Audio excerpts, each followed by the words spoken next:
안녕하세요. 답안 작성 특강이라는 것을 이제 각 학원마다도 하고, 그 다음에 뭐 저도 예전에 했었고, 그렇기 때문에,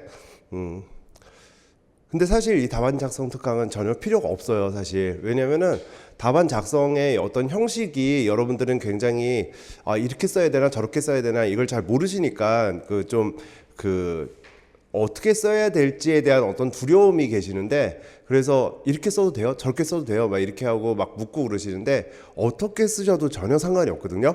지금 그러니까 답안 작성의 어떤 형식이 중요한 것이 아니라 그 작성의 어떤 내용이 중요한 거죠. 그래서 여러분들이 내용을 잘 외우고 잘 논점을 파악하고 잘 쓰게 되면 그러면 그러면 다들 합격을 하세요. 그러니까 어떻게 썼느냐에 따라서 당락이 결정되거나 점수의 차이가 오는 건 아니거든요.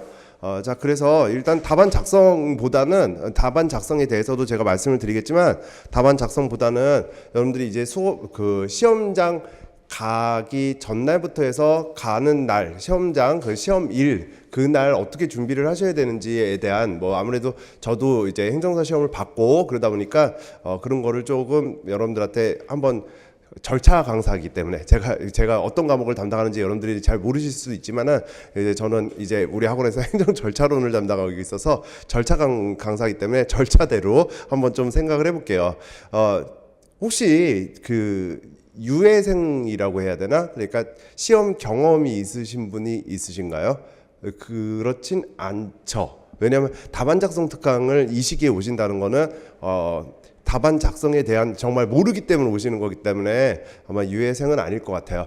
우리가 시험이 이제 입실이 뭐 9시 10분인가 뭐 이렇게 돼요. 그러니까 보통 한 8시, 저는 8시 정도에 항상 시험장에 입실이라고 해야 되나?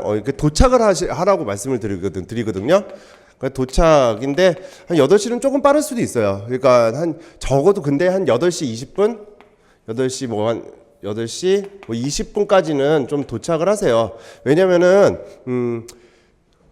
제가 이제 작년에는 안 나갔는데, 우리가 지금 11회잖아요. 11회 보니까 1회 때는 제가 시험을 받고, 그러니까 2회 때부터 해서 제가 이렇게 강사도 하고 그리고 뭐 협회에도 소속돼 있고 뭐 이러다 보니까 시험장에 응원을 나갔었어요. 근데 옛날에는 뭐 이렇게 시험에 응시생이 그렇게 많지가 않았기 때문에 뭐 시험장 해봤자 뭐 2군데, 3군데 뭐 이 정도였기 때문에 뭐 한 군데 나가면은 거의 응시생의 한 반 정도를 보게 되죠. 그러면 농담으로 시험을 이렇게 제 수업, 저는 강사였으니까 맨 마지막에 그렇게 말씀드려요. 시험장 들어가실 때 저랑 눈을 마주친다거나 저랑 인사를 하면 그러면 합격률이 높아진대요. 막 이런 농담을 하거든요. 그래가지고 가요. 가 있으면은 이제 9시 10분쯤 협회에서 나갔으니까, 이제 행정사 협회에서 나갔으니까 10분쯤 돼서 뭐 얼추 문도 이렇게 거의 닫아놓고 이제 들어가는, 이제 학교니까 교문이겠죠. 교문도 얼추 닫아놓고 이제 끝났나 보다라고 해가지고선 이제 협회에서 나온 사람들끼리 뭐 협회 이렇게 이거 걸고 사진을 찍어요. 기념사진 같은 거. 사진을 찍고, 자, 우리 뭐 아침 먹으러 갑시다, 뭐 아니면 뭐 차 한잔 합시다, 뭐 이러고 있는데 택시가 막 쓰고 막 거기서 내려가지고서 막 뛰어 올라가시는 분들이 정말 매년, 그리고 생각보다 여러분이 계세요. 그 여러 명 중에 한 분은 제 학생이었겠죠. 그죠? 그러니까 저랑 눈이 마주치면 합격률이 높아진다. 그 말이 기억나서 그러는지 그 바쁜 와중에 저한테 또 인사를 해요. 와가지고서 아니 제가 봐도 답답한데 지금 인사할 수 있는 시간이 될까? 저 입실이 가능할까? 근데 그분이 그러면 만약에 잘 되셨겠죠. 시험 잘 보셨을 거예요. 저도 잘 모르겠지만은, 그리고 들어갔으면 합격을 하셨겠지만 더 좋은 점수로 합격할 수 있었을 텐데, 왜냐면 아무래도 그렇지 않을까요? 이제 감독관 하시는 감독하는 선생님들보다 늦게 들어가서 이제 막 짐 풀고, 그 다음에 자기가 시험 치기 직전에 아무것도 못 보고, 그리고 난 다음에 헉헉대면서 펜을 시험지를 받아가지고선 막 이렇게 아마 시험에 집중하기는 좀 힘들었을 거예요. 그래서 저는 한 8시에서 8시 20분 정도에 가시라고 말씀을 드려요. 근데 학교마다 좀 틀려요. 8시 정도에 문을 열어놓는 학교도 있고, 그러니까 교문은 열어놓는데 이제 교실로 들어가는 그 문을 8시 한 20분 정도에 여는 학교도 있고, 그 다음에 그거보다 한 8시 전부터 여는 학교도 있고, 그때마다 학교의 상황에 따라서 틀리기 때문에 이때 도착을 했을 때 못 들어갈 수도 있어요. 그런데 이때가 한 10월 정도잖아요. 그러면 생각보다 아침 기온이기 때문에 조금 싸늘할 수도 있어요. 그래도 아주 춥거나 그러진 않거든요. 그러면 이제 주변에 이제 운동장이나 뭐 이런데 살짝 앉아가지고선 이제 공기 리프레시 좀 시키고, 그리고 난 다음에 이게 딱 들어가시면 돼요. 그럼 들어가시면은 요때쯤 8시 20분쯤 들어간다고 하면은 한 30분 정도의 시간적 여유가 있어요.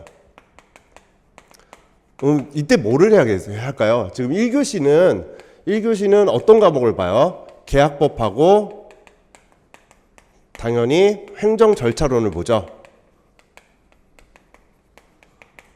자, 이렇게 두 과목을 보게 되는데, 이 30분 정도 시작하기 좀 전에 감독관들이 들어오시고요. 그 다음에 자, 책가방에 모든 짐 집어넣어서 뒤로 옮기세요, 뭐 앞으로 갖다 놓으세요, 아니면 뭐 어디다 걸어 놓으세요, 이러기 때문에 우리가 딱 시작하기 어느 정도 전까지밖에 못 보지, 어느 정도 전에는 이제 못 봐요, 자기가 준비한 자료를. 근데 자, 어떤 과목이든 본인이 시험 직전에 본 내용이 바로 시험에 나온다라고 하면 그 사람은 당연히 잘 쓰지 않을까요? 그죠? 합격은 모르겠지만 잘 쓰겠죠. 그죠? 그러니까 요 30분의 여유 동안 이 두 과목의 어떤 중요한 그런 논점, 특히 제가 행정 절차론을 수업하기 때문이 아니라 이때는 한 행정 절차론 정도? 이 정도를 우리가 처음부터 끝까지 다 보셔야 돼요. 그러면은 논술 시험이라는 건 그래요. 논술 시험은 처음부터 끝까지를 뭐 무조건 다 외우겠다, 뭐 그래가지고 외우고 난 다음에 뭐 며칠이 지나도 기억에 남아 있다. 야, 이런 건 불가능해요. 사람이기 때문에. 항상 요때 한 30분 동안 처음부터 끝까지를 다 보고, 그 처음부터 끝까지 다 본 거를 바탕으로 해서 딱 시험지가 주어졌을 때 후다다다다다 쓸 수 있게끔, 그거를 만드는 과정이 논술 시험을 공부하는 과정이거든요. 그러면은 당연히 30분 동안 처음부터 끝까지 볼 수 있는 자료와 그 자료를 봤을 때 여러분들이 처음부터 끝까지를 기억할 수 있게끔 반복하는 회도, 이게 계속적으로 논술을 공부하는 그런 대비 방법이 되겠죠. 그죠? 자, 그렇게 해서 그래서 요 자료를 항상 만드셔야 돼요. 자료를 만드셔야 되고, 시험 공부는, 논술은 양을 늘려나가면 안 돼요. 양은 항상 줄여나가야 돼요. 객관식 같은 경우는 좀 틀려요. 객관식은 내가 봤었다라는 기억만 나면 그래도 아예 안 본 거보다는 본 게 좀 나니까, 그러니까 뭐 구석구석 우리가 양을 좀 늘려나가면서 이렇게 보겠죠. 처음에는 어떤 기본만 보겠지만은 그 뒤로는 좀 뒤에 판례, 그 다음에는 뭐 지역적인 거 막 이런 거를 보면서 우리가 익혀나가겠지만은, 논술 시험은 그렇게 해서 3일 전에 봐봤자, 정말 시험 바로 직전에 보는 게 아니라 한 3일 전에 봐봤자, 그러니까 아주 중요한 게 아니라 우리가 좀 지엽적인 거 해서 확대시켜가지고서 봐봤자 기억을 하실까요? 기억이 안 나요. 기억이 안 나기 때문에 논술은 많은 양이 아니라 처음에는 기본을 이해하고 그 다음에 어느 정도 내공을 쌓아야 되기 때문에 이것저것 해서 어떻게 기본서 같은 거를 보겠죠. 그런 걸 보다가 이제 점점 줄여서 나중에는 30분 정도에 처음부터 끝까지 볼 수 있는 이 자료, 이런 것들을, 이때 30분은 이 자료라는 게 그렇다고 해서 뭐 한두 장짜리는 아닐 거 아니에요. 그죠? 이 자료의 양은 좀 될 거예요. 근데 그 전에 시험 전날, 전전날 해가지고서 적어도 이 자료는 내가 끝까지 갖고 갈 거야, 뭐 이렇게 해가지고서 적어도 2-3주 전부터 계속 반복해서 봤기 때문에 자기가 손에 익은 그 자료, 그러니까 눈에 익는 자료 같은 경우는 예를 들어서 30-40페이지 정도가 된다고 하더라도 30분 안에 충분히 보거든요. 그렇게 해서 자료를 만드는 과정, 그게 이제 논술 시험에서 가장 중요한 합격의 키포인트고요. 그렇게 준비를 해가지고선 이제 1교시가 시작이 돼요. 1교시가 시작이 되면 감독관이 와서 뭐를 나눠주냐면, 여러분들이 자료 받은 거, 뭐 자료를 받았으면 그 답안지 있죠. 딱 우리 시험 답안지도 딱 그렇게 생겼어요. 근데 어떤 색깔인지 모르겠지만 색깔이 틀려요. 그러니까 두 과목이기 때문에 뭘 나눠주냐면 문제지 2장, 그 다음에 답안지 2권을 나눠주죠. 이렇게 한꺼번에 같이 나눠줘요. 나눠주고 문제지는 아마 지금 A4를 두 장 붙인 거보다는 좀 조금 작을 건데, 아무튼 좀 이렇게, 우리가 B4 사이즈보다는 조금 클 거고, 아마 그렇게 해가지고선 문제지가, 여기서 이렇게 해서 문제가 이렇게 적혀져 있어요. 사무관리론 같은 경우는 이쪽 면에 그냥 만들어지고 끝나는데, 요즘엔 문제가 좀 길다 보니까 이쪽까지 가가지고서 문제가 이렇게 보통 적혀져 있죠. 이렇게 앞면에 다 적혀져 있어요. 그리고 답안지는 여러분들이 지금 갖고 있는 그런 답안지가 2권이 들어가죠. 근데 답안지의 색깔은 틀려요. 맨 앞에 면이. 지금 뭐 분홍색 갖고 계시나요? 그럼 핑크가 있을 수 있고 파란색이 있을 수 있고. 그러면은 절차로는 제가 색깔을 지금 정확하게 기억 못 하는데, 절차로는 뭐 파란색, 그다음에 계약법은 핑크색이니까 거기에 맞춰서 쓰세요. 뭐 이렇게 할 거예요. 그리고 그 답안지를 딱 펼쳐 보면은 첫 번째 장은 연습장으로 돼 있어요. 그죠? 연습장으로 되어 있고, 연습장이 한 몇 페이지가 있을 거예요. 2페이지인가 3페이지가 있고, 그 다음부터 이제 줄 들어가는 거, 그게 답안지예요. 거기 줄 들어가는 거 거기다가 이제 쓰기 시작하면 되죠. 그러니까 앞에 있는 연습장에는 뭘 쓰셔도 채점에 전혀 반영이 안 돼요.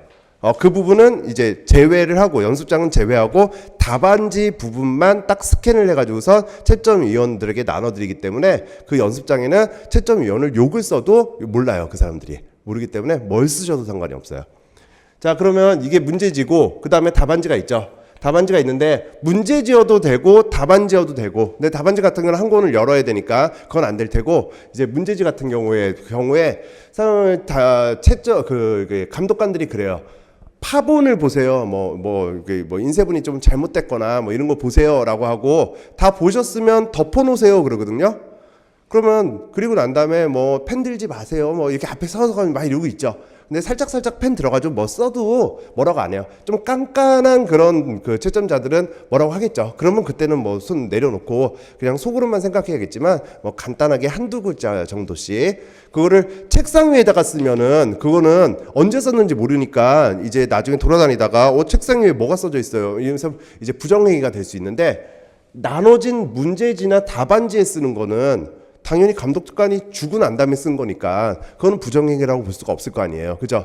그러니까 이 문제지나 답안지에 한 5분에서 길면 10분 정도의 여유가 있거든요. 이런 걸 다 나눠주고 난 다음에 종이 딱 치고 시작하세요라고 하기 전까지 한 5분에서 10분 정도 있어요.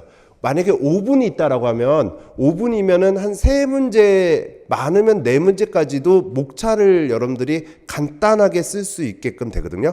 목차를 진짜 뭐 요건, 뭐 절차적 하자가 있는지 여부, 뭐 이런 거를 또박또박 쓰라는 게 아니라, 이런 거 써야지 해서 어떤 키워드 같은 거 있잖아요. 키워드의 앞자만 딱 보면은 여러분들이 기억나는 거, 그런 것들을 우리가 이렇게 톡톡톡톡 이렇게 써놓을 수가 있어요. 그러면은, 자, 어떤 과목을 써놓을까요? 이 문제지와 답안지를 2권 주고 5분 정도의 시간 여유가 돼요. 파본을 보래요. 파본을 보라고 하는데, 계약법을 보고 계시면 안 돼요. 이때는 어떤 과목을 보셔야 되냐면, 행정 절차론의 사례 문제가 아니라 약술 문제. 여기 있는 그 약술 문제를 빨리 보는 거예요. 그럼 약술 문제가 당연히 우리 시험은 논술 40점짜리, 그러니까 사례형 40점짜리가 하나 나올 테고, 약술 3문제가 나와요. 근데 여러분들 작년 시험 문제 봐볼까요? 작년 시험 문제 딱 보면은 절차론 10일의 기출 이렇게 돼 있죠? 그러면 사례 문제 어때요? 굉장히 길죠? 절차론 10일의 기출 이렇게 돼 있는 거, 사례 문제 굉장히 길죠? 제가 뭐 이거 사례 풀이를 할 건 아닌데 굉장히 길죠? 이걸 5분 동안 읽고 있으면은 이거 안 돼요. 이거 뭐가 나왔는지 막 궁금한데 절대 보지 마세요. 사례 문제를 보면은 잘못 읽으면 어설프게 읽고 난 다음에 5분 동안 계속 내가 잘못 읽었는지를 인지하지 못한 채 다른 결론을 여러분들이 막 스스로 속으로 막 상상을 하거든요.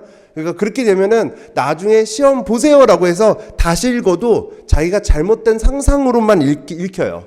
그래서 사례 문제를 보고 있으면 안 돼요. 잠깐 보는 거는. 그럼 뒷페이지를 넘기면은 이제 같은 페이지에 나오겠지만, 작년부터 약술형 문제가 조금 길어지긴 했어요. 약술형 문제가 좀 길어지긴 했는데, 길어졌다고 하더라도 약술에서는 뭐 이렇게 딱 봤을 때 막 꼬아진 논점을 내진 않아요. 그러니까 정보공개법에 뭐 비공개, 뭐 나머지 부분은 뭐 좀 이렇게 해가지고 빨리 보는 거예요. 이렇게. 그 다음에 문제 3번 같은 경우 과태료 체납자 그러면 허가 취소 관어사업 제한이겠구나. 그 다음에 문제 4번 같은 경우는 정정사유 변경사유 이렇게 나오겠구나. 이런 것들을 좀 빨리 보고 난 다음에 보고 나서 여기 절차론 답안지 뒤쪽에다가 덮어놔야 되는데 덮어놔야 되잖아요. 그러면 여러분들이 그 절차론에 지금 이 세 문제 약술 세 문제의 목차를 절차론 답안지 뒤에다가 문제지 뒤에다가 써놓으면 문제 보고 목차 보고 문제 보고 목차 보고 이렇게 자꾸 뒤적거려야 되잖아요. 그러니까 계약법 이제 뭐 문제지도 상관없고 답안지도 상관없는데 답안지는 펴야 되니까 좀 그렇고 문제지 뒷면에다가 간단하게 몇 글자를 써놓는 거예요. 그래서 약술 2번 문제는 나 뭐 써야지 뭐 이렇게 이런 것들 간단하게 정말 한 글자씩만 3번 문제는 뭐 써야지 이런 것들 4번 문제는 뭐 써야지 이렇게 이런 식으로 간단하게 뭘 써놓으셔야 돼요. 그리고 난 다음에 시험이 시작됐습니다 라고 하면 시작하세요 라고 하면 그 다음에는 뭘 쓰겠어요? 이제 계약법을 쓰겠죠. 그죠? 계약법부터 먼저 풀어야지. 암만 제가 절차론 강사지만 절차론을 먼저 푸는 거는 좀 그래요. 왜냐면 계약법은 다 사례 문제예요. 사례 문제는 나중에 우리가 시험 시간이 뭐 30분 남았습니다, 20분 남았습니다 이러면은 문제가 읽히지가 않고 여기서 논점이 뭐지? 막 이런 거를 이게 사고의 전환이 이렇게 빨리빨리 이루어지지가 않아요. 그렇기 때문에 반드시 계약법을 먼저 보는 거예요. 계약법을 먼저 보고 그럼 계약법 5문제를 먼저 쓸 거 아니에요 지금. 그러면은 뭐 작년의 경우에는 계약법이 이제 거의 사례형으로 4문제, 그 다음에 정말 약술형으로 1문제 이렇게 나오기는 했는데 그래서 계약법은 5문제가 다 사례형으로 나온다, 문제 길게 나온다 이렇게 생각을 하시고 대비를 하셔야 되거든요. 그럼 사례형을 계약법을 막 쓰겠죠. 한 50분 정도를 정말 투자를 해가지고선 우리가 시험을 보겠죠. 50분보다 좀 55분까지. 왜냐면 이건 사례형이니까 조금 길게 이렇게 쓸 수가 있을 거예요. 그래서 이거를 투자하고 난 다음에 그러면 이제 어떻게 돼요? 한 45분 정도 남죠? 45분 정도 남았는데 절차론을 시험을 보겠죠. 그러면 어때요? 벌써 초과 오버했잖아요. 여기서부터 긴장이 되기 시작해요. 게다가 계약법 사람이기 때문에 여기를 막 풀던 어떤 사고가 갑자기 행정법이라는 그것도 절차법이라는 막 조문 안개 가지고 막 쓰는 그런 과목으로 딱 넘어갔을 때 이게 그렇게 금방 이렇게 딱 전환이 안 될 때가 있어요. 근데 다행히 절차론의 사례는 항상 나오는 부분에서 나오고 있죠. 항상 나오는 부분이라는 게 정말 뭐 몇 개의 논점으로 딱 추릴 수 있는 건 아닌데 그래도 행정절차법의 처분 절차와 총칙 뭐 이 정도 선에서 항상 나오고 있고 그 부분은 맨 앞이기도 하고 그 다음에 사례 문제가 계속 반복해서 나오고 있으니까 여러분들이 갑자기 온다고 해서 기억이 안 난다거나 뭐 그러지는 않아요. 합격을 할 정도로 공부를 하셨다면 그러면은 사례 문제를 쓸 거예요. 그럼 벌써 이 사례 문제 한 15분 정도 썼을 테니까 15분에서 20분 정도 썼을 테니까 최악의 경우 20분도 안 남을 수가 있어요. 지금 이거는 제가 계약법 55분 하라고 했는데 사실 55분 조금 넓게 쓸 때도 있고 그 다음에 사례 쓰다 보면은 뭐 10분, 20분 훅 지나갈 때도 있고 그러니까 최악의 경우를 본다면 여기 한 15분 정도 남았다고 해볼게요. 시험을 보는데 15분이 남았어요. 근데 써야 될 약술 문제는 3문제예요. 게다가 이거 두두두두두두 좀 암기해가지고 써야 되는 그 세 문제예요. 기억이 잘 날까요? 안 나요. 당황스럽고 이제 막 긴장되고 그 다음에 손이 그러니까 내가 그냥 평범하게 그냥 다시 그냥 그 평온한 어떤 심적인 상태로 그러고 난 다음에 물어보면 말할 수 있다고 하더라도 그 상황에서는 잘 기억이 안 날 때가 있어요.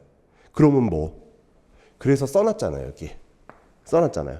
그러면 요 단어들이 보이면 그때부터는 우리가 연습을 했고 공부를 했기 때문에 그리고 시험 직전에 어떤 봤던 주제라면은 아예 안 보이면 정말 갑자기 뭐 아무 생각이 안 나요. 아무 생각이 안 나는데 요 단어들을 보면은 그때부터는 생각이 나거든요.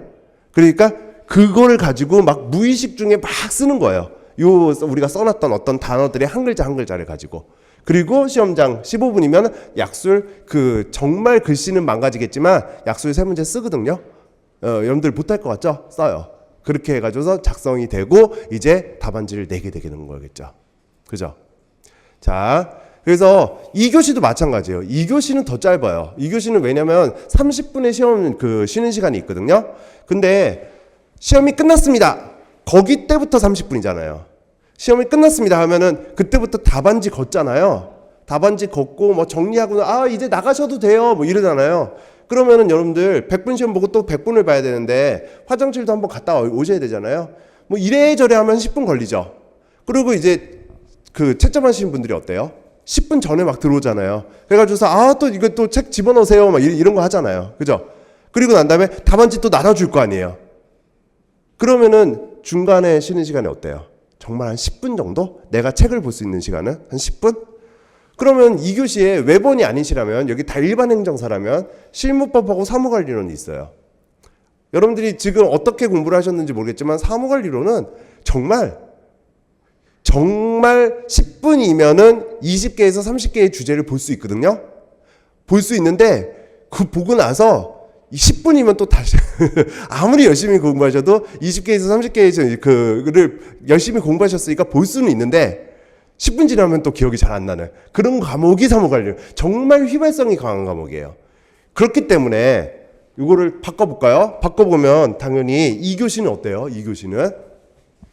2교시는 실무법하고 사무관리론이겠죠?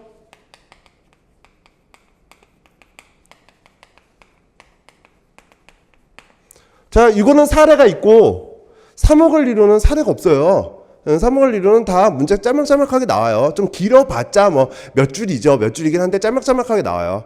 그리고 이제 분설형이니까 한 5문제 나오겠죠. 사무관리론은 그래서 문제지 주고 답안지 줬을 때 정말 어때요? 실무법 답안지 뒤에, 실무법 문제지 뒤에 정말 1, 2, 3, 4, 5 이렇게 뭐 분설력까지 해가지고서 5개를 정말 짤막하게 빨리 써놔야 돼요. 이거 써놓지 않으면 그리고 써놓고 난 다음에 실무법을 먼저 풀 거거든요. 그럼 실무법을 풀고 나면 사무관리론이 정말 리셋돼 있어요. 여러분들 기억이 잘 안 나요. 좀 이걸 써놓으면은 그러면 그걸 바탕으로 써져요. 기억이 되살아나기 때문에. 그래서 정말 2교시는 사무관리론을 덮어놓으세요. 뭐 하지 마세요. 뭐 이러면은 하지 마세요라고 하면 속으로 계속 생각하는 거예요. 그 문제 5개만 막 속으로 생각하다가 쓰세요라고 하면은 시간을 좀 투자해서 우리가 답안지를 쓰지 말고 사무관리론 키워드를 먼저 써놓고 실무법을 시험을 봐야 되고 조금 이제 감독관을 조금 유한 사람을 좀 이렇게 좀 그래도 좋은 분 만나면 그러면은 뭐 간단하게 이렇게 그렇다고 해서 막 이렇게 막 쓰고 있는 거 아니잖아요. 이렇게 간단하게 한자 쓰는 거 그런 거 갖고 뭐라고 안 하는 분들도 있거든요. 그러면은 그때는 사무관리론 한자씩 이렇게 좀 써놓는 거죠. 그 써놓은 것이 나중에 이제 20분, 15분 남았을 때 약수 문제, 사무관리론 물론 한 뭐 40분에서 45분 이렇게 보겠죠. 그때 굉장히 큰 힘이 될 거예요. 자, 그래서 그렇게 준비하셔야 돼요. 그러면은 여러분들 볼 수 있는 자료를 만든 게 논술의 공부라고 했잖아요. 자, 여러분들이 지금 이 시점에 그다음에 이 시점이 뭐 늦었다, 뭐 빨랐다라는 개념이 아니라 이 시점에 답안 작성 특강이라는 그런 기초적인 어떤 특강을 기준으로 여러분이 오셨다라고 한다면은 대부분들은 그럴 거예요. 본인이 답안을 아직 한 번도 안 써보신 분들일 거예요. 그죠? 그런 분들이 가능성이 높아요. 사람마다 틀리기 때문에 오늘 집에 가셔서 나 공부해야 되는데 너무 시간 아까운데 그런 거 생각하지 마시고 사람마다 틀리기 때문에 제가 오늘 나눠드린 작년 기출문제 답안 있죠. 작년 기출문제 답안 이거를 뭐 절차론이어도 되고 제가 이제 그래도 뭐 우리 학원에서는 절차론을 하지만은 뭐 그래도 실무법을 또 수업하는 곳도 있기 때문에 그래서 작년 답안을 2개를 제가 만들었어요. 그러니까 뭐 사무관리론이나 계약법을 만들 일은 없고 뭐 그다음에 그쪽은 전문도 아니기 때문에 그런 답안을 나눠드릴 수는 없고 그래서 한번 작년에 제가 만든 답안을 이제 여러분들한테 한번 나눠드려 봤어요. 나눠드려 보면 여러분들이 한번 이거를 써보세요. 집에 가서 여러분들이 외워서 아무것도 안 보고 가끔 이런 질문을 하는데 보고 썼는데도 시간이 너무 모자른데요. 그럼 제가 얘 보고 쓰니까 그러세요 이렇게 얘기해요. 그럼 되게 황당해 하시거든요. 보고 쓰면 오래 걸려요 원래. 그러니까 여러분들이 외워가지고선 어느 정도의 내용을 머릿속에서 막 쓰잖아요. 그러면은 그 시간이 훨씬 빨라요. 눈으로 보고 머릿속에 들어와서 그거를 답안지에 쓴다? 이건 시간이 오래 걸릴 수밖에 없어요. 집에 가셔서 깨끗한 글씨를 써본다는 게 아니라 그냥 막 작성하는 거 있죠. 막 진짜 시험 볼 때 내가 막 나중에는 팔 아파가지고선 막 이제 이게 막 글씨가 잘 안 써지잖아요. 힘 떨어지고 손아귀 악귀의 힘이 떨어지고 막 이럴 때 이렇게 쓰는 거를 이렇게 쓰는 형식으로 진짜 막 갈겨 쓰는 글씨로 한번 이 한 세트를 한번 써보세요. 보고 쓰셔도 보고 쓰셨다라고 한다면 55분에서 60분 정도 걸린다면은 그러면 실제로 제가 보고 썼을 때 오래 걸린다고 했잖아요. 그러니까 55분에서 60분 정도 걸린다라고 하면 실제로 그냥 외워서 썼을 때는 45분에서 50분 정도 쓴다는 얘기거든요. 그러니까 이걸 60분 동안 여러분들이 다 쓸 수 있는지 한번 써보세요. 그러면 본인의 필속이 빠른 분들이 있고 좀 느린 분들이 있어요. 느린 분들은 이거가 60분 안에 안 들어오면은 그거는 필속을 좀 늘리셔야 돼요. 조금 글씨 쓰는 속도를 조금 높이셔야 돼요. 그 다음에 만약에 이게 뭐 55분에서 60분 안에 써진다라고 한다면 그러면은 이거보다 내용을 조금 더 추가해서 외우셔도 돼요. 근데 그렇지 않을 거예요. 그렇지 않을 거예요. 저도 글씨 쓰는 속도가 느린 편은 아닌데 제가 딱 봤을 때 썼을 때 이거를 제 머릿속으로 이렇게 제가 썼을 때 한 45분 정도 걸리거든요. 40분 45분 정도 걸려요. 그러면은 목차도 잡아야 되고 뭔가 사례 문제 기니까 긴 문제도 읽어봐야 되고 논점도 파악해야 되고 뭐 이런 거 다 계산한다면 그 다음에 두 과목을 한 번에 시험 본다면 뒤쪽에서는 이제 조금 사람이 제가 몰라요. 제가 근육이 좀 없어서 근육이 없어서 그런지 모르겠지만 나중에 막 한 80분 90분 됐을 때는 막 이렇게 힘이 떨어져서 글씨가 좀 더 빨리 안 써지거든요. 자, 그런 것까지 다 계산한다면 이거 이 정도 양이면 될 것 같아요. 그러면 자, 우리 시험 문제가 보시면 알겠지만 실무법을 한번 봐볼게요. 실무법이라고 돼 있는 거. 문제 2번, 문제 3번, 문제 4번이에요. 항고의 종류와 효과를 하시오. 어떤 항고에서 뭐 종류, 아직 항고를 뭐 배우실지 않았겠지만 사실 종류와 효과가 항고 내용에 어떻게 보면 다예요, 사실. 그 다음에 뭐 토지 관할과 이송, 이것도 뭐 토지 관할 중에 토지 관할에 뭘 쓰세요, 뭐 이송에 그 중에 구속력을 쓰세요, 뭐 이렇게 나오지 않거든요. 그러니까 물론 어떤 관할이라는 테마에 토지 관할과 이송이라는 게 나오기는 했지만은 그러면 여러분들이 답안은 여러분들이 써봤을 때 이 정도겠구나라고 생각을 한다면 여러분들이 만들 자료는 그 정도의 양으로 만들면 되는 거죠. 그러니까 많이 쓰면 많이 쓸수록 좋아요. 논술 시험은. 생각해 볼게요. A, B, C, D가 있어요. 자, 써야 될 게 A, B, C, D예요. 이게 만약에 7점, 이게 3점, 이게 뭐 8점, 이게 2점 정도의 어떤 비중을 차지하고 있는 해서 20점짜리 약수 문제라고 해볼게요. 그러면 내가 쓰는 속도, 내가 봤을 때 요 정도만 쓴다라고 하면 D까지 쓴 애보다 2점을 적게 받는 거죠. 그죠? 만약에 A하고 C만 쓴다라고 한다면 B하고 D까지 쓴 애보다 5점을 적게 받는 거예요. 그죠? 그러니까 최대한 많이 외우고 많이 쓰는 게 좋다, 많이 외우는 거 좋다라고는 하는데요. 현실적인 건 생각해야죠. 많이 외워도 쓸 수가 없는 양이면. 그러니까 우리 시험이 굉장히 시험 시간이 짧아요. 그래서 많이 외워도 쓸 수가 없는 양이면 그러면 사실 B하고 D는 뭐 무시하라는 건 아니겠지만 이런 논점을 우리가 공부를 아예 안 하라고 하는 건 아니겠지만 최종적으로 줄여나가는 어떤 자료에는 이것까지 챙길 필요는 없다는 얘기예요. 그러니까 논술 시험은 항상 마지막까지 계속 갖고 갈 자료를 만드는 과정이고 그 자료는 30분 안에 볼 수 있는 자료여야 되기 때문에 그 자료, 그러니까 준비하는 그런 것들은 줄여나가야 되는 거지 늘려나가면 절대 합격을 하지 못해요. 자, 그 다음에 그러면 뭐 이제 시험은 뭐 이렇게 대비하겠다. 시험 시장 가가지고서는 우리가 포인트는 뭐 이런 거에다가 1교시는 절차론의 약술, 2교시는 사무관리론의 약술의 어떤 키워드를 미리 좀 써놓자. 그리고 난 다음에 어떤 과목을 먼저 본다? 뭐 이렇게 계약법을 먼저 보고 행정 절차론, 그 다음에 실무법을 먼저 보고 사무관리론. 저는 그걸 추천하지만 죽어도 나는 그래도 사무관리론을 먼저 봐야지 마음 편하게 실무법을 볼 수 있어요. 뭐 이러면 뭐 상관없어요. 그런 건 상관없죠. 그러니까 그래도 좀 이제 강사가 좀 이렇게 한 11년 하다 보니까 이런 순서대로 보는 것이 좀 낫더라라고 하는 거를 여러분들이 챙겨셨으면은 그러면 이제 실제 우리가 주제로 잡았던 답안 작성에 대해서 들어가 볼게요. 자, 답안 작성에 대해서 일단 여러분들의 질문도 받을 거예요. 왜냐면 저도 생각하지 못한 뭐 여러 가지 점들을 여러분들은 굉장히 곤란해하면서 좀 궁금해하기도 하더라고요. 일단 뭐 펜이라고 해야 될까? 펜. 되게 많아요. 저는 근데 뭐 사라사, 그 다음에 에너겔 뭐 이런 것들을 좀 많이 쓰긴 하는데 최대한 0.7mm 정도로 쓰세요. 0.7mm 정도 이상으로, 0.7이거나 아니면 1mm 이상으로. 0.5도 괜찮기는 한데 제가 아까 뭐라고 말씀드렸냐면 실제 답안지가 아니라 스캔을 가지고 하거든요. 그렇게 한다고 이제 해요. 그러면은 여러분들이 답안지를 쓴 거를, 답안지를 썼을 때는 이렇게 잘 예쁘잖아요. 근데 그걸 한번 복사를 해보세요. 그럼 좀 얇게 쓴 거는 뭐 좀 글씨가 아무래도 조금 더 얇아지면서 아무튼 모양새가 좀 빠져요.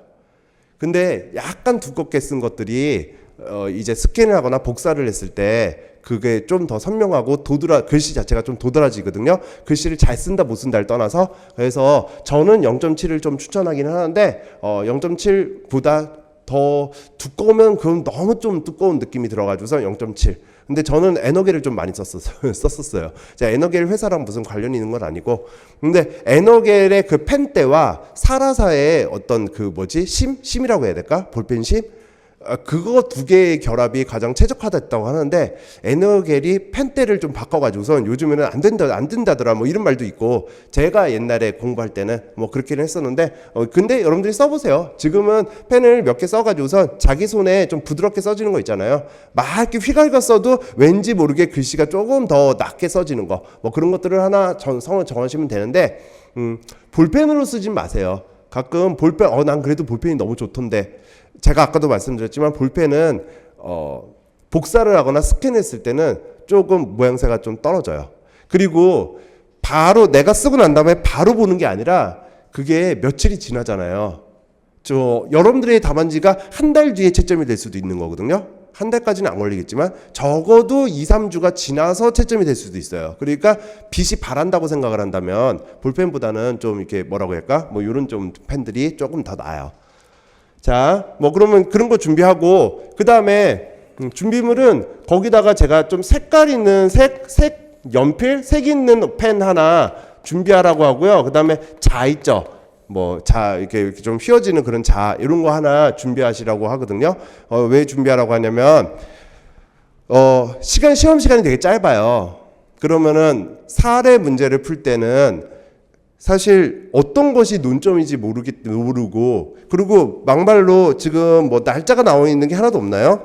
몇 월 며칠부터 뭐 이런 게 나올 수도 있고, 등장 인물이 막 A, B, C, D 막 4명, 뭐 5명이 될 수도 있고, 2명일 때는 되게 좋죠. 그래가지고서 뭐 행정심판 같은 경우는 청구인, 피청구인이 이렇게 딱 나오면 딱 좋죠. 근데 잠깐만, 행정청이 갑이었나 을이었나 A였나 B였나 막 이런 것도 헷갈리고, 그 다음에 잠깐 여기서 뭐 혼란이 많다고 했나 아니면 뭐 공익이 어떻다고 했나, 뭐 하여튼 뭔가 뭘 써야 되는데 우리가 그런 내용적인 것을 막 쓰다가 보면, 그러니까 이렇게 써야겠다라는 주제하에 이제 요 문제 있는 문구를 그대로 써야 될 때가 있거든요, 답안지에는. 근데 그런 문구가 어디 있었나를 다시 읽을 만한 시간이 없어요. 그게 중요한 키워드들이잖아요. 그러니까 문제를 읽을 때 자를 대고 왜냐면은 이게 시험이기 때문에 여러분들이 긴장을 하거든요. 긴장을 하면 그냥 이렇게 보잖아요. 그냥 이렇게 보면은 밑에 있는 글씨가 막 보이면서 나 이거 학원에서 했던 건데, 이 단어 나 이거 아는데, 학원에서 했던 사례가 똑같이 나올 수도 있지만 약간 각색을 해가지고선 꼬아서 나올 수도 있단 말이에요. 그래서 자를 대고 처음에 한번 읽을 때, 사례 문제를 읽을 때 한 줄 한 줄씩 읽는 거예요. 한 줄 한 줄씩 진짜 꼼꼼하게. 그렇게 읽으면서 중요한 키워드는 색깔 있는 펜으로 살짝살짝 칠해 놓는 거죠. 그러면은 나중에 답안을 쓸 때 그러면 이제 논점도 이게 여러분들이 뭔가 선입견을 갖지 않고 판단을 할 수가 있고, 그 다음에 답안을 쓸 때 어떤 중요한 키워드 같은 것도 빨리빨리 그 캐치를 해가지고서 답안을 쓸 때 쓸 수가 있거든요. 자, 그래서 별건 아니지만 이렇게 좀 준비를 해가지고 가시면은 조금 도움이 돼요. 자, 그리고 난 다음에 이제 답안을 쓰겠죠. 답안지는 이렇게 돼 있어요. 몇 줄은 이거 보시면 되겠지만 이렇게 있고 막 이렇게 길게 막 이렇게 있죠. 이렇게 막 있어요. 이런 게 이제 22페이지인가? 막 이렇게 돼 있을 거예요. 제 답안을 한번 봐보세요. 제 답안을 보면 강사 답안이니까 길게 썼어요. 그렇게 내지 않아요. 저는 기출문제 답안을 강사 답안이기 때문에 길게 쓰고 그러지 않거든요. 그러니까 딱 써야 될 내용이 이 정도다라고 한다면 최대한 여러분들 이게 시험 시간 내에, 그러니까 45분 안에 작성할 수 있는 분량으로 최대한 작성을 하려고 노력을 해요. 물론 문제가 도저히 짧지 않은 문제가 나왔다면 강사 답안인데 너무 대충 쓸 수는 없으니까 좀 길어질 수는 있겠지만, 다행히 작년 같은 경우는 그런 문제는 없었기 때문에 자 이렇게 제가 썼거든요. 그러면 지금 절차론 볼까요? 절차론이 맨 일대 문제 1, 물음 1, 대상 이렇게 돼 있고, 당사자에게 불이익한 처분을 할 때는 미리 뭐 이거예요. 지금 대상, 이게 절차론이에요. 절차론에 20점짜리가 어느 정도 돼 있어요? 다음 페이지가 넘어가면 보통 한 페이지 넘어가고 20점이면 한 페이지 넘어가고 그 뒤에 죄송해요. 제가 손에 힘이 없나? 그 뒤에 반보다는 아니고 한 3분의 1 정도? 그죠? 그러니까 한 페이지와 한 3분의 1 정도? 그 정도면은 중요한 키워드 길게 쓴다고 막 중원부원에서 똑같은 내용 막 반복해서 쓴다고 점수 들어가는 거 아니거든요. 중요한 키워드가 잘 써져 있으면은 이 정도 써요. 이 정도 쓰면 돼요. 그래도 강사가 쓴 건데, 그죠? 이 정도의 분량이면은 뭐 70점 이상 나오는 데는 전혀 지장이 없을 거예요. 그래서 한 페이지와 그 다음에 두 번째 페이지 3분의 1 정도. 근데 가끔 보면은 뭐 끼워놓고 막 써도 어때요? 써도 예를 들어서 문제 4번 봐볼까요? 문제 4번 하필이면 한 줄 뒤로 갔네요. 한 줄 뒤로 갔는데 이거 없다고 한다면 어떻게 돼요? 한 페이지 만에 끝나는 것도 있죠. 법조문을 좀 그대로 썼기 때문에, 저는 넣기 때문에 아마 여러분들이 시험장 가서 쓰면은 요거보다는 좀 양이 적을 테고, 그래서 한 페이지 정도 나올 거예요. 근데 이런 건 있죠.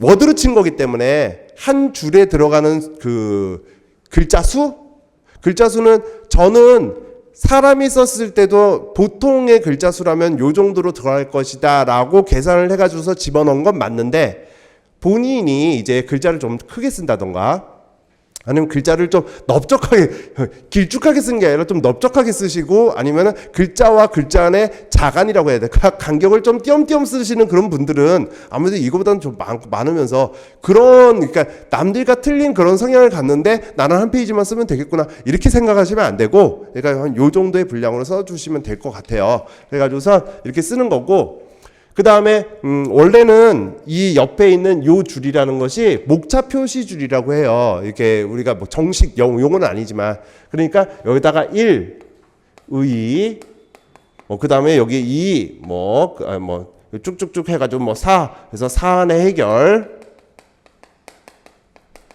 뭐 이런 식으로 여기다가 넘버링을 해야 된다. 숫자를 쓰는 표란이라고는 해요. 란이라고는 하는데, 그래서 이렇게 써도 되고, 근데 제 답안지는 어때요? 그렇게 안 썼죠? 그죠? 써도 되고 안 써도 된다는 얘기예요. 그러니까 어떻게 써도 상관이 없다는 얘기예요. 상관이 없는데, 저는 해보니까 이제 제 수험생, 저도 수업 시간에 많이 말씀을 드렸는데, 제가 답안을 실제 작성해 보니까 그냥 요 줄에 딱 맞춰서 1, 의, 그 다음에 들여쓰기 안 하고 여기서부터 뭐 딱 쓰는 거예요. 이준이는 사람이다, 직업은 행정사다, 뭐 이런 식으로 뭐 이렇게 막 쓰는 거죠. 그리고 들여쓰기 안 하고 쭉 쓰는 거예요. 그 다음에 여기 뭐 사 해가지고선 뭐 효과 해가지고서 뭐 별로다, 뭐 이런 식으로 쓰는 거죠. 그죠? 뭐 이렇게 해가지고서 쭉 붙여서 썼을 때 여러분들이 시험장 가가지고서는 정신없이 쓰거든요. 마치 자를 딱 대놓고 쓴 것처럼 예쁘게 쓸 시간이 없어요. 그렇기 때문에 뭐 이렇게 여기에 맞춰서 쓴다라는 어떤 기준으로 딱 줄을 거져 있잖아요. 그러니까 여기 그래야지 여기 이렇게 딱 맞춰서 쓰지. 나중에 쓰면 막 이렇게 들쑥날쑥 써지면은 한면에 봤을 때 예쁘지가 않거든요. 뭐 예쁘지 않아도 점수는 잘 나와요. 근데 기왕이면 예쁜 게 좋으니까 저는 이렇게 쭉 쓰라고 하는 거죠. 그리고 난 다음에 제가 그 제 절차론 답안지 두 번째 페이지를 보면 앞에서 끝났잖아요. 3분의 1에서 끝났죠, 지금. 그리고 난 다음에 그 뒤로 어떻게 갔어요? 그 밑에 안 썼죠. 안 쓰고 그냥 문제가 바뀌면 다음 페이지로 넘기세요. 다음 페이지 맨 위에서부터 항상 맨 위에서부터 그러니까 문제의 시작을 한다라고 생각을 하세요. 여기 이만큼 공간 있는데요. 띄우지 말라고 했는데요. 띄워도 상관없어요. 이거는 산업인력공단에 물어봤어요. 여기 여백 놔두고 다음 장으로 넘어가서 썼을 때 문제가 됩니까? 저는 문제되지 않습니다. 이렇게 얘기를 했기 때문에 저는 상관이 없어요. 자, 그 다음에 제가 이렇게 그 가끔 진도별 모의고사나 모의고사 답안을 이런 식으로 작성을 해 드리는데 저한테 이런 질문이 있어요. 문제가 끝났으면 여기 끝 이렇게 써야 되고 그리고 맨 마지막에는 끝 쓰고 마지막 문제 끝 쓰고 이하 여백 써야죠. 여백 써야 되는데 이거 왜 빠뜨리셨어요? 이거는 그냥 귀찮아서 빠뜨리신 건가요? 예, 뭐 귀찮아서 빠뜨린 것까지는 아닌데 안 쓰셔도 돼요. 끝을 안 썼는데요. 이하 여백을 안 썼는데요. 이거 전혀 중요하지 않아요. 이하 여백 안 썼다고 점수를 깎는 그런 채점자를 제가 태어나서 본 적이 없어요. 그리고 끝을 안 썼다고 해가지고선 끝이 안 났으니까 그런 적 없어요. 그런 거 없으니까 전혀 지장 없어요. 그 다음에 자, 문제가 틀렸을 때 어떡하나요? 뭐 너무 많이 틀렸는데요. 너무 지저분해졌는데요. 상관없어요. 여러분들 답안지 보면 다 지저분해요. 그리고 채점자들이 지저분한 거 생각할 그런 여력이 없어요. 채점자들이 2,000부 정도 채점할 거 아니에요. 2,000개, 3,000개를 채점하죠. 얘가 깔끔하게 썼네. 얘가 지저분하게 썼네. 그런 거 생각할 여력이 없어요. 빨리 채점하고 그분들 쉬셔야 되거든요. 그럼 하루에 100개씩 해도 20일 동안 채점해야 돼요. 근데 우리 10월달에 시험 보고 한 2달 정도 지나서 발표하잖아요. 한 달 안에 아마 채점이 끝나야지 그 다음에 뭐 조정하고 점수 뭔가 재검토하고 그 다음에 결격 사유 있는지 막 이렇게 보고 뭐 이런 거 거쳐가지고선 합격자 면담 뽑고 이런 시간이 충분히 있어야 되기 때문에 거의 한 달에서 한 달 조금 넘게 아마 채점이 끝나야 될 거예요. 그러면 한 달 동안 하루에 100개씩을 해도 3,000개예요. 그죠? 하루에 100개 여러분들 채점해 보셨어요? 그런 거 해보지 마세요. 사람이 할 짓이 아닌데 저도 이제 강사니까 채점을 하루에 100개 못해요. 하루에 100개. 한 부에 그러면 몇 분씩 하는데요? 한 부에 10분씩 잡아도 1시간에 6개거든요. 그죠? 그러면은 10분씩 잡아서 6개면은 10시간이면 60개거든요. 그러면 15시간 해야지 90개예요. 밥은 안 드시고 화장실은 안 가시고 잠은 안 주무시나요? 그분들이? 그럼 하나에 몇 분 한다는 얘기예요? 2, 3분 정도에 끝난다는 얘기예요. 채점은 2, 3분 만에 끝나는 건데, 자 2, 3분 만에 끝나면은 그렇다고 대충 하는 거 아니에요. 여러분 채점을 하다 보면 계속 똑같은 내용이 계속 같은 거기 때문에 이렇게 넘기면은 이 내용 썼구나, 이 단어 들어갔구나. 이게 저도 채점을 100개 해보지만은 100개 했을 때도 한 10개만 하면 그다음부터는 이렇게 툭툭툭툭 튀어나와요. 기계적으로 튀어나오기 때문에 이게 채점이 되거든요. 그 와중에 얘가 이걸 지웠네, 뭐 끝을 썼네, 이하 여백을 썼네, 얘가 한 칸 띄었네, 뭐 글씨를 어떻게 그런 거 없어요. 그렇기 때문에 답안 작성의 형식이라는 게 중요하지 않다는 얘기예요. 어떤 내용이 어떤 키워드가 어떻게 적절하게 들어갔느냐, 그걸 가지고 채점을 하는 거죠. 여러분들이 상식적으로 이걸 그러니까 제가 지어낸다는 게 아니라 5분 안에 한 부를 채점을 해야 되는데 뭔 그런 걸 따져요. 그런 거 없어요. 빨리 이렇게 보고 몇 점 이게 그냥 툭툭툭툭 나오죠. 채점 기준표가 있잖아요. 이걸 썼으면 몇 점, 이걸 썼으면 몇 점, 이걸 썼으면 몇 점. 그 채점 기준표가 이제 한 10부 정도 채점하다 보면 10부 정도 채점할 때는 이게 기준표를 보면서 이게 몇 점짜리였더라? 뭐 이렇게 채점이 되지만은 한 10부 넘어가다 보면 이제 기준표가 머릿속에 인이 바뀌거든요. 그래서 이거 몇 점, 이거 몇 점, 몇 점, 몇 점, 몇 점, 몇 점 이렇게 채점이 돼요.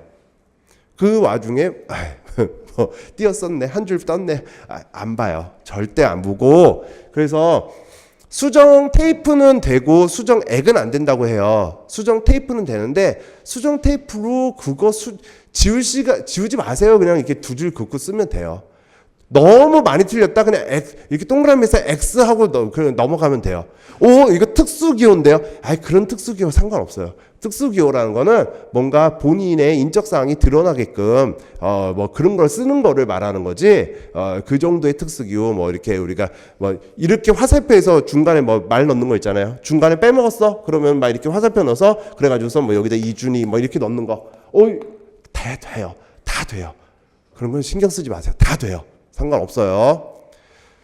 자, 그 다음에 문제를 쓰신다는 분이 있어요. 이거 너무 긴데 이거 요약해서 써도 되나요? 아니면 앞에 첫 줄만 쓰면 되나요? 뭔 첫 줄을 쓰고 뭔 요약을 해요? 문제 안 쓰실 필요 절대 없어요. 문제 번호만 정확하게 써주세요. 그래서 제가 답안지 나눠드렸잖아요. 문제 번호만. 그러니까 왜냐면 이게 문제를 쓰라라고 돼 있거나 뭐 문제 번호를 써라라고 돼 있는 거는 왜 그러냐면 채점자가 이게 몇 번 문제를 썼는지는 알아야 될 거 아니에요.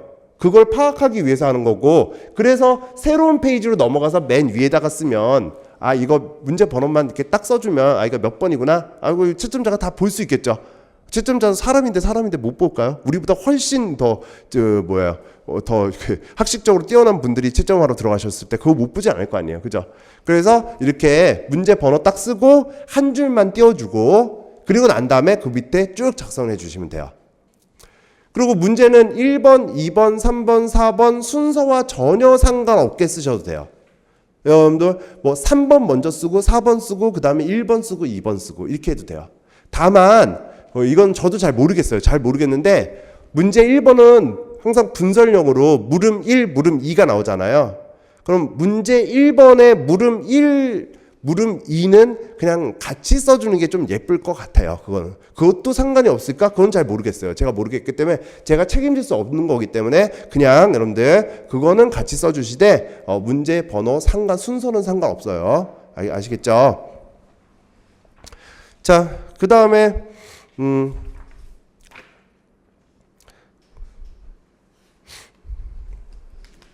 그리고 난 다음에는 뭐 답안 작성의 형식에 대해서는 어느 정도 다 말을 드린 것 같아요.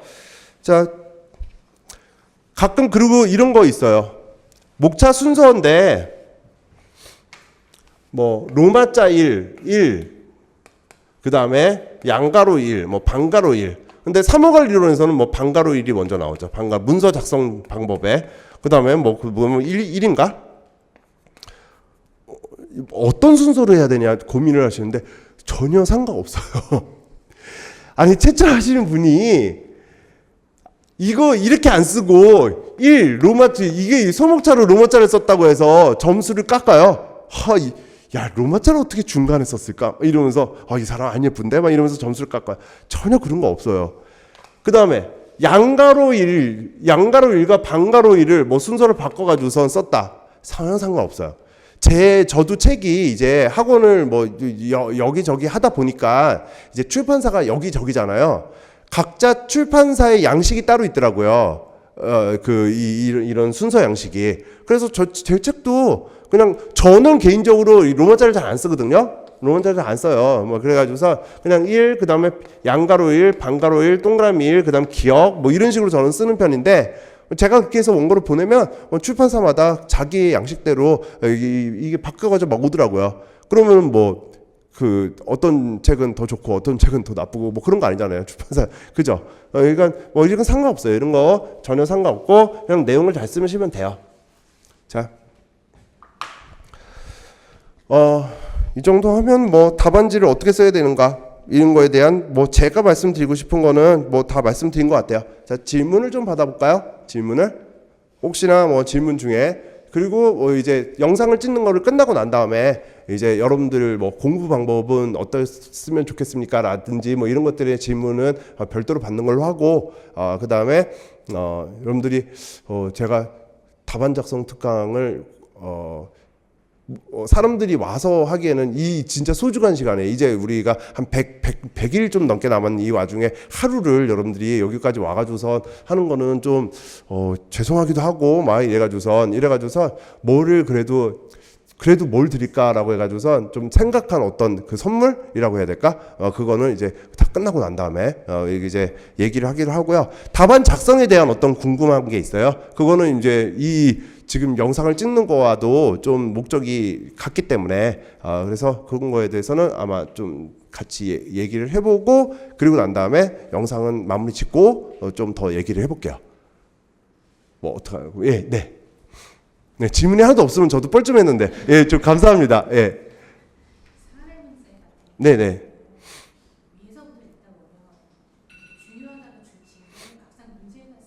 틀려져요. 아닐 때가 많죠. 사례 문제는 문제가 길잖아요. 문제가 긴데 맨 뒤에 쭉 뭐가 써져 있고 난 다음에 맨 뒤에 그래서 뭐에 대해서 쓰세요 이렇게 돼 있잖아요. 그죠? 그러니까 맨 뒤를 먼저 읽으셔야 돼요. 문제 긴 것들 있잖아요. 맨 긴 거 보면 지금 이거 볼게요. 지금 이거 보면은 실무법 볼까요? 실무법 뭐 절차론도 상관없고 진짜 길죠. 그죠? 절차론 같은 경우 진짜 작년 문제 저 보고 깜짝 놀랐어요. 앞으로 이렇게 좀 길 것 같은데 근데 절차론은 논점을 뭐 그렇게 찾을 게 별로 없어가지고선 사실 그냥 맨 뒤만 봐도 논점은 거의 다 나오거든요. 실무법 같은 경우는 이제 쭉 보면 물음 1 먼저 봐보세요. 집행정지 인용 여부를 검토하래요. 취소 심판에서 그죠? 그러면은 이게 어떤 처분이었는지에 대한 것이 나오겠죠. 집행정지 근데 사실 공부를 좀 많이 해보시면 그래요. 집행정지 인용 여부에 대해서 검토하시오. 그러면 쓸 문제는 두 가지예요. 집행정지의 요건을 갖추고 있는지 여부와 그러니까 요건을 안 맞아가지고서 예를 들어서 행정심판을 제기하지도 않았는데 집행정지를 신청했습니다 라고 한다면 그럼 집행정지 받아줄 리가 없겠죠. 그 다음에 우리가 뭐 판례의 표현대로 아주 뭐 명백한 사유가 없다 아니면 공익을 해칠 우려가 있다 뭐 이러면 집행정지 받아줄 필요 없겠죠. 그러니까 집행정지의 요건에 해당되는지와 그 다음에 근데 그런 문제는 거의 안 나오고요. 항상 나오는 문제가 거부처분인데 집행정지가 되는지예요. 그러니까 집행정지를 딱 여러분들이 공부를 하시면은 집행정지가 그냥 일반적인 의의와 요건 그다음에 효력에서 뭐 처분의 효력정지는 뭐 지금 절차 속행정지가 될 때는 뭐 효력정지하지 않고 뭐 등등 뭐 이런 것들 요 정도를 우리가 배우면서 사례 문제로 많이 나오는 거는 거부처분의 집행정지가 되는지에 대해서 항상 우리가 논의가 있다라고 하면서 기출도 예전 기출에도 나왔고 이번에는 두 번째 나온 거잖아요. 그런 것들을 봤기 때문에 맨 뒤에 이제 집행정지 인용 여부를 검토하시오 딱 본 다음에는 어떤 사안인가 혹시 거부처분 그러면은 중간에 밑에서 세 번째 반려처분 뭐 이런 거 나오잖아요. 이거 거부처분이란 얘기네. 뭐 이렇게 해서 논점을 어느 정도 예상을 하고 처음부터 읽을 수가 있기는 하죠. 자, 그래서 항상 문제의 뒷부분을 보기는 해야 돼요. 자, 사례 문제는 그거는 아마 모든 강사님들이 그렇게 얘기를 할 거예요. 맨 마지막에 질문부터 먼저 보세요. 뭐 이렇게. 자, 그 다음에 또 다른 질문 있으세요? 뭐 가끔 이거 어떻게 해요 저렇게 해요 하면서 우리 학원도 카페가 있지만 운영하는 카페가 있지만 카페에도 올라오고 막 뭐 이렇게 많이 묻는다면서요. 여기서 다 묻고 가세요. 근데 하셔도 전혀 상관없어요. 괜찮아요. 아마 제가 그럴 거예요. 그런 답변이겠지만 그래도 우리가 다 해소를 하고 가야죠. 네.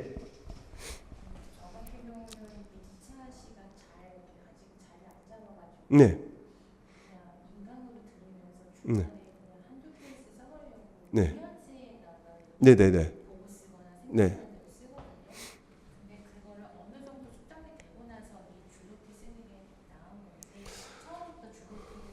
처음부터 줄로프를 쓸 건 아닌데요. 그거는 이제 처음이다, 나중이다라고 하는 건 아니고요.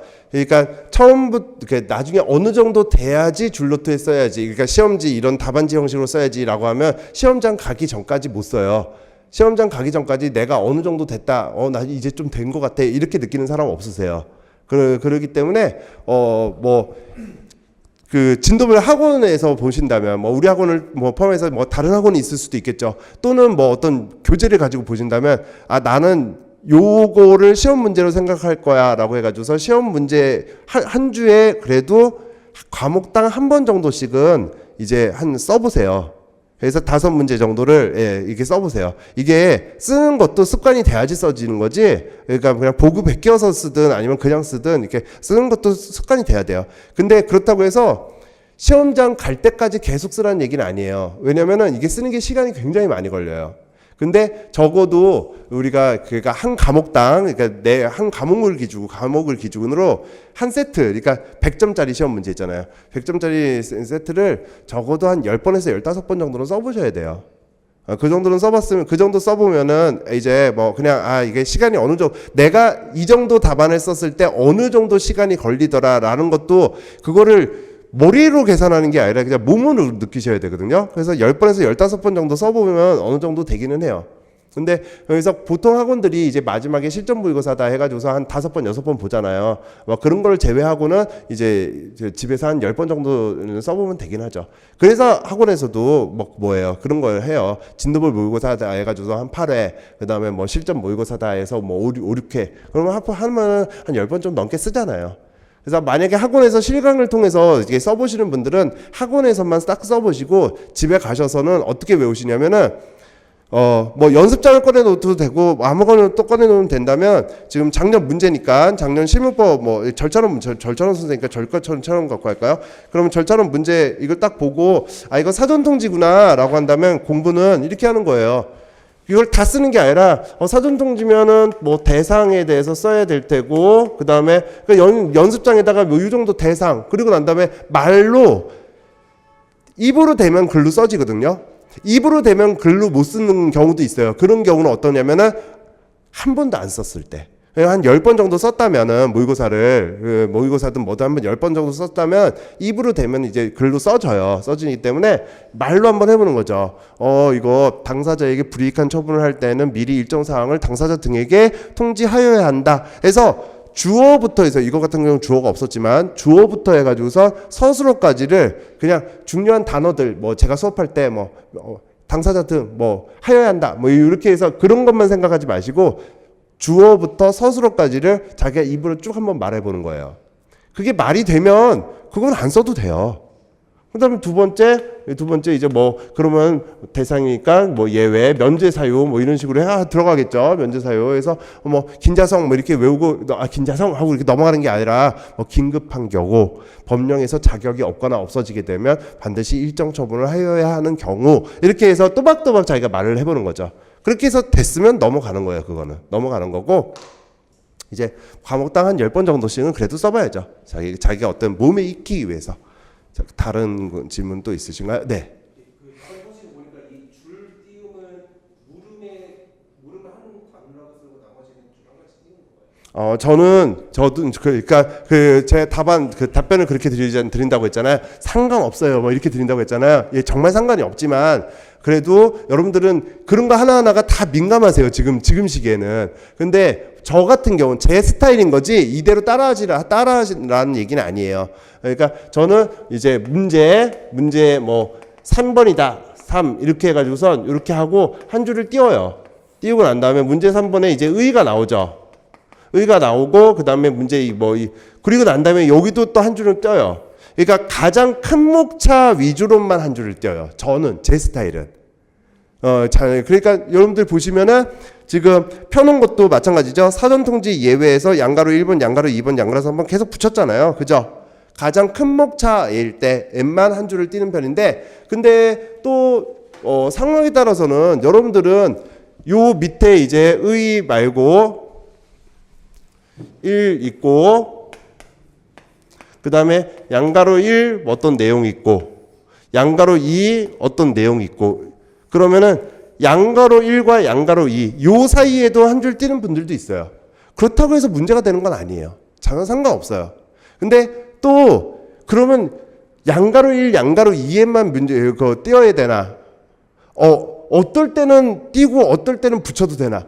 예, 그래도 상관없어요. 그러니까 예를 들어서 요때 문제 1에 양가로 1하고 양가로 2는 내용이 많아서 한 줄 떴는데 그 다음 장에 있는 2번 목차의 양가로 1과 양가로 2는 사실 그렇게 크게 내용이 없어서 한두 줄로 끝날 수도 있는 거잖아요. 그럼 이때는 안 띄워도 되죠.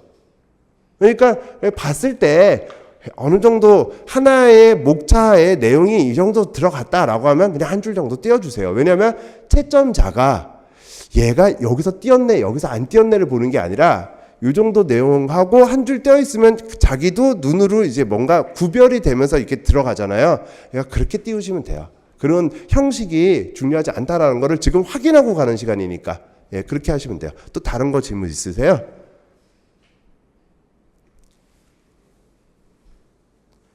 질문 없을까요? 그럼 답안 작성에 대해서는 이걸로 그냥 마무리 짓고 영상도 이걸로 마무리 짓도록 할게요. 자, 그러면 마무리는 짓겠습니다. 예, 와주셔서 감사합니다.